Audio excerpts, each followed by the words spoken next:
Friends, ఇప్పుడు అందిన వార్త. రాష్ట్రంలో 4 కొత్త జిల్లాలు, ముఖ్యమంత్రి ఆదేశాలు అంటూ వార్తలు అయితే వస్తున్నాయి ఫ్రెండ్స్. మరి దాని గురించి వీడియో చేయడం అనేది జరుగుతుంది ఫ్రెండ్స్. వివరాలకు వెళ్ళే ముందు దయచేసి లైక్ చేసి, షేర్ చేసి, సబ్స్క్రైబ్ అయితే చేసి మరిన్ని లేటెస్ట్ అప్డేట్స్ కోసం బెల్ ఐకాన్ అయితే క్లిక్ చేయండి ఫ్రెండ్స్.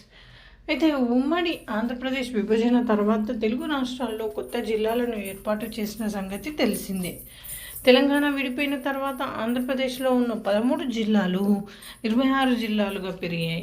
ఏపీలో కొత్త జిల్లాల ఏర్పాట్లు కోస్తా, రాయలసీమ ప్రాంతాల్లో మరికొన్ని జిల్లాలను ఏర్పాటు చేయాలని డిమాండ్ వినిపించింది. ఉమ్మడి కడప, ఉమ్మడి ప్రకాశం, ఉమ్మడి అనంతపురం, ఉమ్మడి పశ్చిమ గోదావరి జిల్లాల్లో పలు డిమాండ్లు తెరపైకి వచ్చాయి. ఇటీవల ఎన్నికల సమయంలో కూటమి ఈ డిమాండ్లపై హామీలు ఇచ్చింది. వీటిలో ప్రధానంగా మార్కాపురం కేంద్రంగా, హిందూపురం కేంద్రంగా జిల్లాలు ఏర్పాటు చేయాలనే డిమాండ్లు వచ్చాయి. అలాగే రాజంపేటకు సంబంధించి కూడా కొన్ని అభ్యంతరాలు వచ్చాయి. సో ఈ విధంగా వార్తలు అయితే వస్తున్నాయి ఫ్రెండ్స్. మరి ఇది